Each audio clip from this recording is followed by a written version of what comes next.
అదరగొట్టే కారం రంగు రుచి ఆచి కారం పొడి.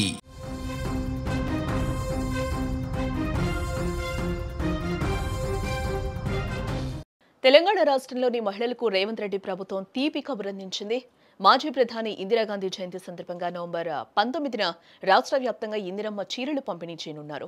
ఈ పథకం కింద ఒక్కో మహిళకు 2 చొప్పున ఉచిత చీరలను అందజేయనున్నారు. రాష్ట్ర వ్యాప్తంగా మొత్తం 64.69 లక్షల మంది మహిళా స్వయం సహాయక బృందాల సభ్యులకు ఈ చీరలు పంపిణీ చేయబడతాయి. గత బీఆర్ఎస్ ప్రభుత్వం అమలు చేసిన బతుకమ్మ చీరల పథకం స్థానంలో కాంగ్రెస్ ప్రభుత్వం ఈ ఇందిరమ్మ చీరల పథకాన్ని ప్రారంభించింది. ఈ ఏడాది ఒక్కో చీరకు ప్రభుత్వం 480 రూపాయలు కేటాయించింది. ఇది గతంలో బతుకమ్మ చీరల కోసం ఖర్చు చేసిన 350 రూపాయల కంటే ఎక్కువ కావటం ఇక్కడ విశేషం. అలాగే ఈ పథకం లక్ష్యం కేవలం మహిళా సంక్షేమం మాత్రమే కాదు.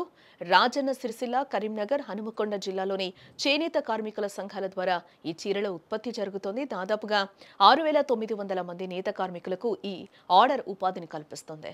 ఒక్క సిరిసిల్ల నుంచే 131 యూనిట్లు ఉత్పత్తి ఆర్డర్లు పొందాయి. సిరిసిల్లలో ఎక్కువ పవర్ లూమ్స్ ఉండడంతో అక్కడికే ఎక్కువ ఆర్డర్లు ఇచ్చారు. మొత్తం 4.24 కోట్ల మీటర్ల వస్త్రం అవసరమవుతుందని కూడా అంచనా వేశారు. మొదటి విడతలో 2.12 కోట్ల మీటర్ల ఆర్డర్లు, రెండో విడతలో 2.12 కోట్ల మీటర్ల ఆర్డర్లు ఇచ్చారు. 6900 మంది నేత కార్మికులు చీరల తయారీలో నిమగ్నమయ్యారు. వీరు కొన్ని నెలలుగా చీరలను తయారు చేస్తూ ఉండగా ఇవి తుది దశకు చేరుకున్నట్లుగా కూడా తెలుస్తూ ఉంది. రాష్ట్రంలోని అన్ని మహిళా సంఘాల సభ్యులకు పంపిణీ చేసేందుకు చీరలు సిద్ధమవుతూ ఉన్నాయి. ఇటీవల 32 జిల్లాల నుంచి జిల్లా సమైక్య అధ్యక్షులు, ప్రధాన కార్యదర్శులు రాజన్న సిరిసిల్ల జిల్లాకు వెళ్లి చీరల ఉత్పత్తి ప్రక్రియను పరిశీలించారు. సిరిసిల్లలోని వెంకట్రావు నగర్లో మరమగ్గాల యూనిట్, గీతానగర్లోని ప్రాసెసింగ్ యూనిట్, వ్యవసాయ మార్కెట్ యాడ్ గోదాములను సందర్శించారు. మరమగ్గాలపై రూపుదిద్దుకుంటున్న చీరలను పరిశీలించారు.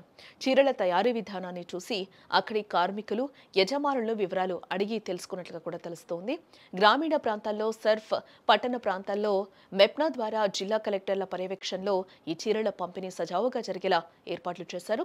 ఈ చీరలను వాస్తవానికి అక్టోబర్లో బతుకమ్మ, దసరా పండుగల సందర్భంగా పంపిణీ చేయాలని ప్రభుత్వం నిర్ణయించింది. బట్ స్థానిక సంస్థల ఎన్నికల నోటిఫికేషన్లు, హైకోర్టు రిజర్వేషన్ల నిలుపుదల, ఆపై జూబ్లీహిల్స్ ఉప ఎన్నిక వంటి కారణాల వల్ల పంపిణీని వాయిదా వేసింది.